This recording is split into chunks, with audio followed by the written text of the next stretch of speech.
重新赎回那块地。对，那这个就有相关的制度了。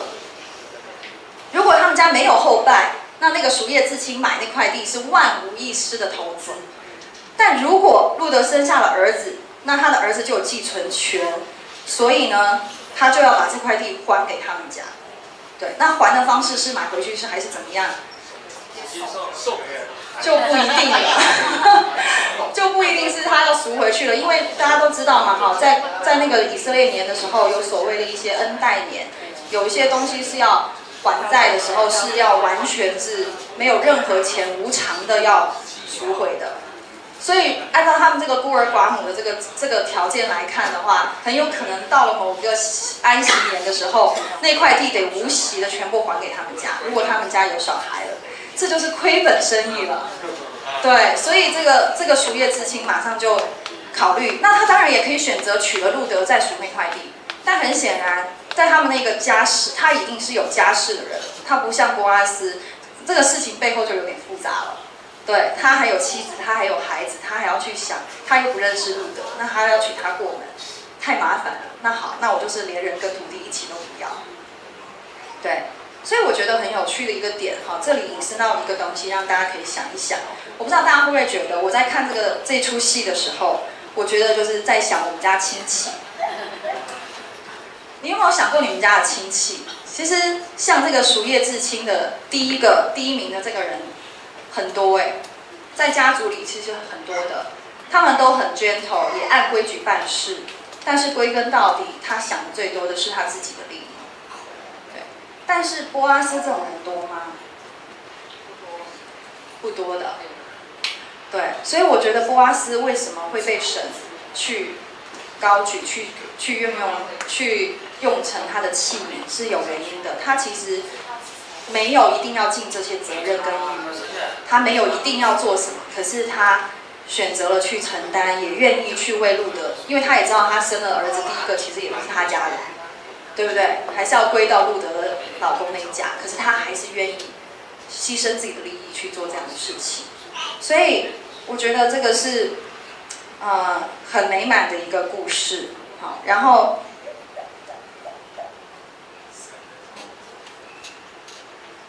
最后有2点是我想要特别去分享的，一个就是整个故事里神的作为是什么。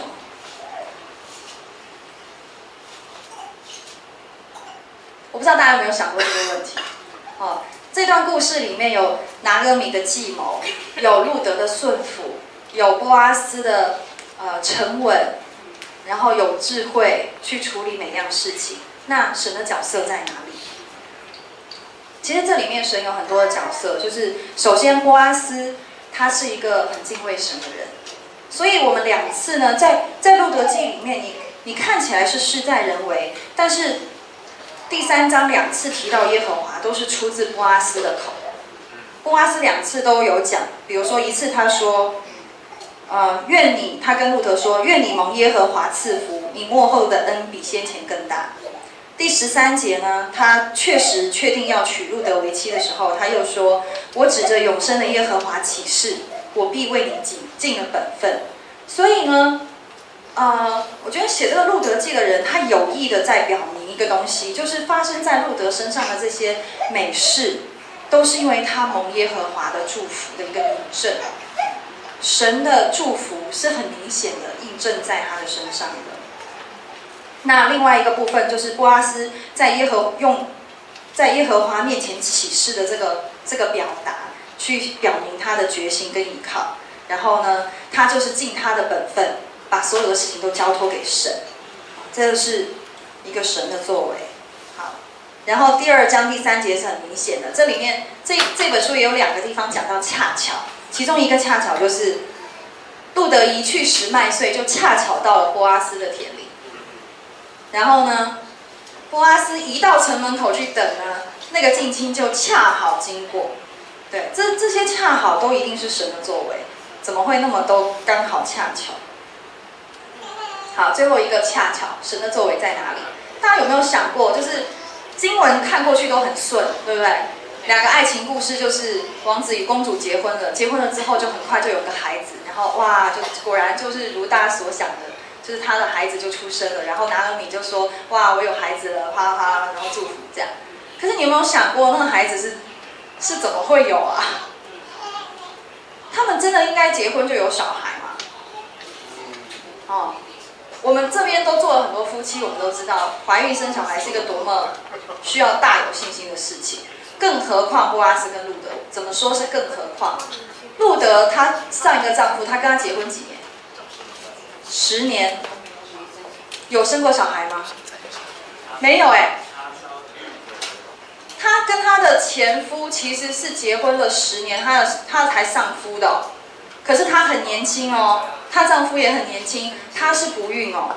哦，我以前学医的，基本上在医学上，你正常的结婚超过3年以上未孕就叫做不孕症。那很显然，路德是有不孕症的，他没有，他10年都没有怀孕的。那波阿斯呢？以他的辈分，以他的经济条件，以他的名望，怎么可能没结过婚？那你可以想象他，但是他一直都没有提到他的妻子，不知道他的妻子去哪里了，但也没提到他有子嗣。所以波阿斯以前也没有小孩。那这2个人是结婚生在一起就一定会有小孩吗？不一定哎。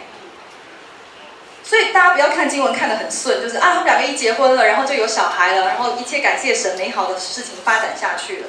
没有哎，这2个人会有孩子是神迹来着。2个都没有小孩，从来都没有小孩的人，会因为神的祝福而生下了这个孩子，而且是将来是大有来头的一个人。所以这些都是呢，神在当中的作为。所以我们看这个书的时候，我们不要忘记了，真正的主角不是拿俄米，也不是路德，也不是波阿斯，是神。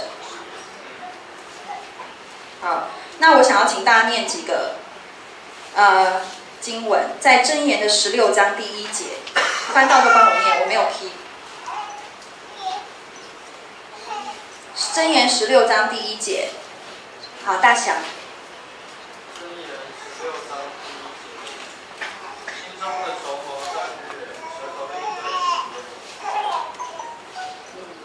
心中的筹谋在，你大声一点好吗？心中的筹谋在乎人，舌头的应对出于耶和华。好，第3节。你所做的要交托耶和华，你所谋的就必坚定。好，换一个人帮我念第9节。昨天好了，声音大一点。第9节，人心中筹划自己的道路，但耶和华决定他的脚步。19章21节，箴言呢都是箴言。19章21节。19章21节，19章21节这边讲到说，人心中有许多计划，为耶和华的旨意成就。Amen。这几段经文，我觉得如果刚你来得及，你可以抄下来。对，箴言16章第1节、第3节、第9节，19章的21节，所有我们的生活、我们的生命都在神的手上，神才是带领这一切的，所以我们不用去担心这个故事为什么会这样发展，因为神在背后。好，我最后讲就是最后一个内容是有关于祝福。好，祝福有2个，一个是拿俄米被祝福嘛，一个是路德被祝福。对，好，好，跳出来，没关系。那拿俄米的被祝福，我就不用多讲了，在第4章的14到17节，大家说什么？念一下经文就好。谁可以帮我念一下？第4章14到17节。好，宝剑。妇人们对拿俄米说：“耶和华是应当称颂的，因为今日没有撇下你，使你无自尽的辛苦，愿这孩子在以色列中得名声。他必提起你的精神，供养你的老，因为是爱慕你的那儿妇所生的。有这儿妇比有7个儿子还好。”然后你就把孩子抱在怀中，做他的养母。邻舍的妇人说：“然后你得孩子了，就给孩子起名叫俄贝德。这俄贝德是耶西的父，耶西是大卫的父。”好，拿俄米的祝福是很大的。对不对？好，最后是路德的祝福，第4章的11到13节，可以谁帮我念一下？好，郑家。11到3节，在城门坐着的所有百姓和长老说，我们都是证人。愿耶和华使进你家的这女子，像建立以色列家的拉结和利亚2人一样。又愿你在以法他得亨通，在伯利恒有名声。愿耶和华从这年轻女子赐你后裔，使你的家像他玛从犹大所生的法勒斯的家一样。没关系，到这边就好了。好，其实大家知道，在旧约的历史里面有一个文化，就是祝福的文化。对，那就是一些很有名望的长老啦，或者是家长嘛，他们去祝福，那个祝福感觉都是有从神而来的一些效力的。对，那这个长老的祝福很特别哦，他不是随口讲讲的，因为有时候这种我祝福你什么什么什么都唰唰唰唰就看过去。对，可是这里长老的祝福，他是说他用哪2个女子来比喻路德？拉结跟利亚，后面还有一个他玛。好，我们先说拉结跟利亚。拉结跟利亚是谁呀？哦，她们2个姐妹，对不对？她们2个加上她们的婢女，生了12个孩子，12个儿子。这12个儿子就是以色列的12支派。所以拉结跟利亚是谁？是以色列之母，他们可以说是国母。12支派的妈妈，他们是国母哎。可是这个长老把路德跟他们相提并论，祝福他们，说他们是一样的。你可见他祝福有多么的大，这是很大的。那至于说他玛也是一样嘛。那他玛的话，就有点类似的部分，就是他玛也是主动去亲近，对他的那个。要怎么讲？公公啦，然后后来也是生子，那他的孩子也是后来也是大被祝福的。那我觉得这2个都是非常大的祝福。那这整篇的路德记就结束了，最后是极大的祝福去结束了这个路德记，好，是非常完美的一个故事。好，那我们的课程就到这边啦。那老公，你想要补充一下你说的神学院的内容吗？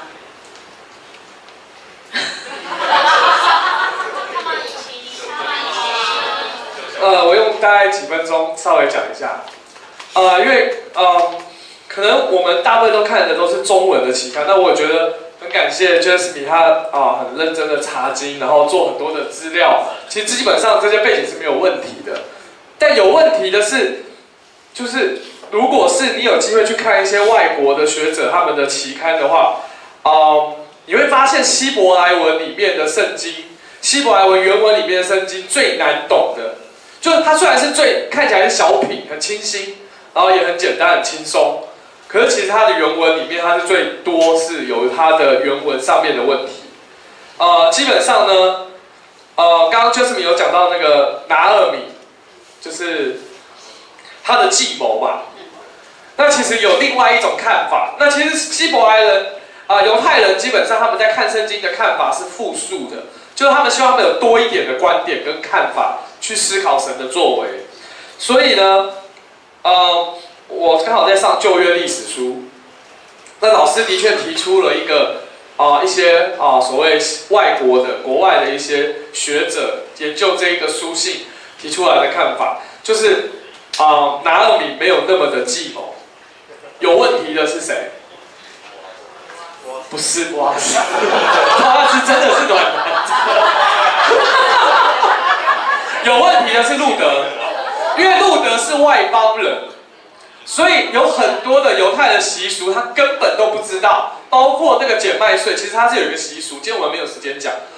路德其实除了他是不了解习俗以外，他根本就是一个傻大姐，他听话都自己去解读，所以因为他的解读其实他是要路德，拿俄米是要路德去求职，去求一份工作。路德以为去求亲，所以呢，他的意思是说，好，你今天大家收完麦穗之后，大家就会请那个什么主人就请大家吃东西，吃完东西之后，他说你不要在大家面前说主人，哦，因为以前的求职不是说话，因为你是仆人，仆人是不讲话的，你只能用一些动作来表达你的意思。那个时候，拿俄米的意思是说，波阿斯会进去，因为他累了，他会休息，他进去里面休息，所以你不要让波阿斯看见，不要让人看见，是不要让波阿斯看见你尾随在后，而是他进去之后你再进去。可是路德的想法是这样，不要让人看见，所以等所有的仆人都走了以后，他才进去。所以拿俄米认为的是，你尾随他进去一阵，你就赶快进去。你进去的时候，你进去他就会说你要干嘛，然后你就碰他就好了，他就大概知道你想做使女，贴身侍女。好，可是问题是他进去的时候，人家都已经忙了一阵，因为仆人要帮忙打扫整理啊。进去之后，波阿斯都睡很久了，然后你还要去，然后他也不懂，他就去碰他。碰他之后呢，他说那个原文没有被子，希伯来文没有被子，可是和合本的翻译出现被子，是叫他去碰他的衣襟而已。那个时候他到底是躺着还是趴着的？那个在原文里面躺跟趴是同一个字。那最后呢，路德讲了一句话说：“求你遮盖我。”的确，那个是属于求婚的用语。